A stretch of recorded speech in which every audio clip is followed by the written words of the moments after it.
moments ago, I had a decision to make. I had two paths in front of me.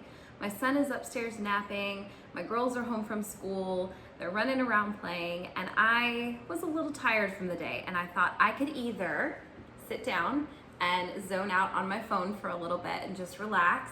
I mean, after all, I deserve it, why not?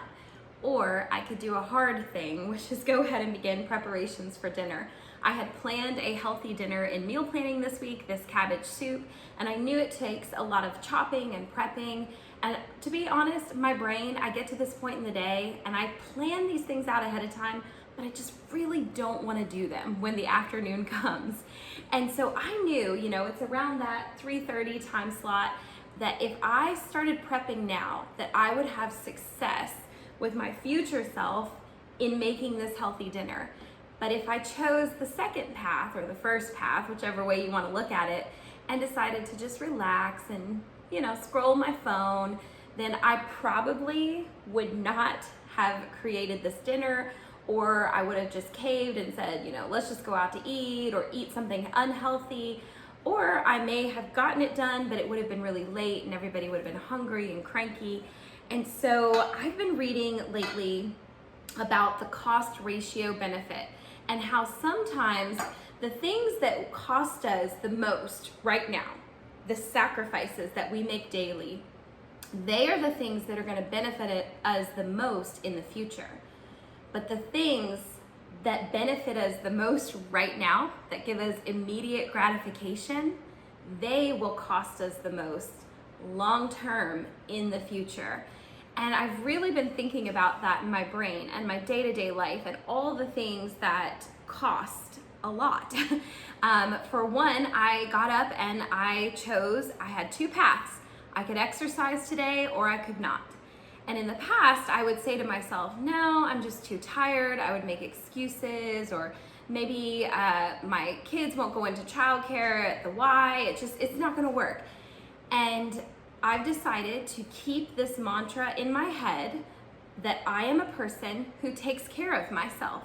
I've been saying that over and over again because I realized that in the last few years, that's where I've gotten hung up, that I feel like I don't take care of myself. And so maybe you have a different hang up in your brain right now. Maybe you've been saying some kind of lie in there, like I am a person who doesn't feel loved. I am a person who doesn't belong. I am a person who's not enough. I am a person who doesn't take care of myself. I'm going to encourage you today that every small choice we make contributes to the path in front of us, to the future in front of us. And you are either walking down, the path towards who you want to be, or you're not. And it's 1,000 small decisions that get us there. I think, in the Christian life, I've often wanted it to just be God laying out one giant path ahead of me, like, oh, wow, Lord, like this is it. This is the big path that I'll take, and now I'm gonna get to where I wanna be. But instead, what I'm finding in the tedious day-to-day tasks, like chopping potatoes and cabbage for a healthy soup tonight, and to feed my family, is that I, every day, am faced with thousands of little decisions that add up. In this moment, do I rest? And there is a place for rest. There are some days where I have needed the rest. Or in this case, do I make a sacrifice right now? Do I get up and I chop some healthy stuff for the soup for tonight and put myself on a path where my future self will thank me? This morning, when I went to work out, I made a choice that set me on a path that, I might not see the immediate results. The cost right now is hard, and I don't see the instant gratification results. But down the line, and I'm saying all this now and recording it on video because if, months from now, I start to see results or you see results, we look at that through the camera and we think, oh, that happened. Our brains think it happened like that. But it was 1,000 little decisions saying, no, this is the path I'm gonna walk in today. I'm gonna choose the harder path. And so I would encourage you, if you have been debating which path to choose, if you have some things wrestling in your brain right now where you don't know who you want to be, first of all, you need to identify the lies that are in there of what What is it that you've been saying to yourself? What negativity? Is that who you want to be? Do you want to be the person that's unloved, that's unsuccessful, that feels like they don't take care of themselves? Is that who you want your future self to be? We can often sit right here and say, no, absolutely not. That's not who I want to be. That's ridiculous.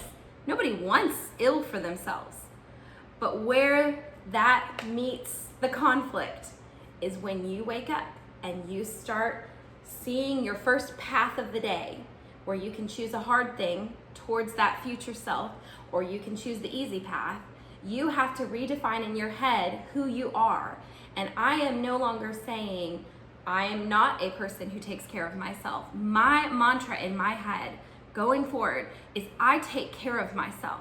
And a person who takes care of themselves is gonna chop their veggies for their dinner. A person who takes care of themselves is gonna go move their body in the morning. A person who takes care of themselves, actually I spent this afternoon on the phone making and scheduling all my current appointments. I realized I was behind on dental appointments and just regular checkups and all of that. So I took time and I said, I'm going to be a person that takes care of myself. I want to challenge you, identify that lie and choose the hard path, because right now it may seem so much easier to take a different road, but your future self will thank you.